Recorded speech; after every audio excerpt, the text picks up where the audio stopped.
ನಾನು ಉಳಿದಿರ್ತಕ್ಕಂಥದ್ದು 5 ಬಾರಿ ಉಳಿದಿದ್ದೇನೆ ನಿಮ್ಗೆ ಹೇಳಬೇಕು ಅನ್ನೋದಾದರೆ 3 ಬಾರಿ ನನಗೆ ಈ ಹೃದಯದ ಚಿಕಿತ್ಸೆ ಆಗಿರ್ತಕ್ಕಂಥದ್ದು 3 ಬಾರಿ ಆಗಿದೆ. 2 ಬಾರಿ ನನಗೆ ಬ್ರೈನ್ ಮೇಲಾದಂಥ ಒಂದು ಸರ್ಕಾರ ಒತ್ತಡ, ನನಗೆ ನಿದ್ದೆ ಇಲ್ಲ.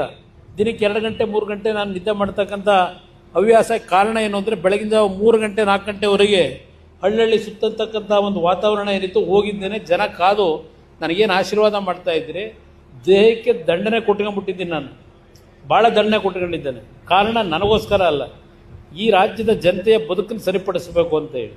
ಇಲ್ಲಿ ನಮ್ಮ ಗಿರಿಗೌಡರು ಕೂತಿದ್ದಾರೆ, ದೇವೇಗೌಡರು ಅವ್ರ ಜೀವನ ಎಲ್ಲ ನನ್ನ ರೈತ ರೈತ ರೈತ ಅಂತಲೇ ಬದುಕಿದ್ರು. ಇವತ್ತು ಸಹ 93ನೇ ವರ್ಷದಲ್ಲೂ ತಾವೇನೋ ಟಿ ವಿಲಿ ನೋಡಿದರೆ ರಾಜ್ಯಸಭೆಯಲ್ಲಿ ಕೈ ಮುಗಿದು ಕಣ್ಣಲ್ಲಿ ನೀರಾಕಿ ಕೇಳ್ತಾರೆ, ನಿಮ್ಮ ಬದುಕನ್ನು ಸರಿಪಡಿಸ್ತಕ್ಕಂಥದ್ದಕ್ಕೆ ನನ್ನ ಕಾರ್ಯಕ್ರಮ ಇದೆ. ಸುಮ್ಮನೆ ನಿಮಗೆ ಕಾಟಾಚಾರದ ಕಾರ್ಯಕ್ರಮ ಕೊಡಲಿಕ್ಕೆ ಇವತ್ತು ನಮ್ಮ ಪಕ್ಷದ ಕಾರ್ಯಕ್ರಮ ಅಲ್ಲ.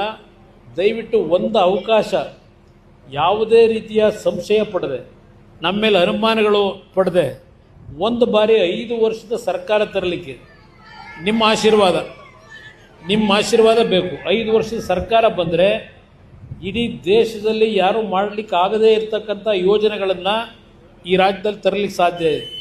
ಹಣದ ಕೊರತೆ ಇಲ್ಲ ನಮ್ಮ ರಾಜ್ಯ ಸರ್ಕಾರದಲ್ಲಿ. ದುಡ್ಡು ನೀವು ಯಥೇಚ್ಛವಾಗಿ ಕೊಡ್ತಾ ಇದ್ದೀರಿ, ಆ ದುಡ್ಡನ್ನು ಇವತ್ತು ಲೂಟಿ ಮಾಡ್ತಾ ಇದ್ದಾರೆ. ಅದೆಲ್ಲವನ್ನು ನಾನು ರಾಜಕೀಯದಲ್ಲಿ ಚರ್ಚೆ ಮಾಡಲಿಕ್ಕೆ ಹೋಗಲ್ಲ. ಆದರೆ ಒಂದು ನಿಮ್ಮಲ್ಲಿ ನಾನು ಮನವಿ ಮಾಡ್ತೇನೆ, ಈಗ ಬಂದಾಗ ದಾರಿ ಉದ್ದಕ್ಕೂ ನನ್ನ ತಾಯಂದಿರು, ಹಿರಿಯರು ಮತ್ತು ಕೆಲವು ಯುವಕರು ನಿನ್ನ ಹಣ, ನಿನ್ನ ಆರೋಗ್ಯವನ್ನು ಸರಿಯಾಗಿಟ್ಕ, ನಿನ್ನ ಆರೋಗ್ಯ ಚೆನ್ನಾಗಿರಬೇಕು ಅಂತ ಹೇಳಿ ದಾರಿ ಉದ್ದಕ್ಕೂ ಹೇಳ್ತಾ ಇದ್ದೀನಿ, ಕೇಳಿಸ್ಕೊಂಡೆ.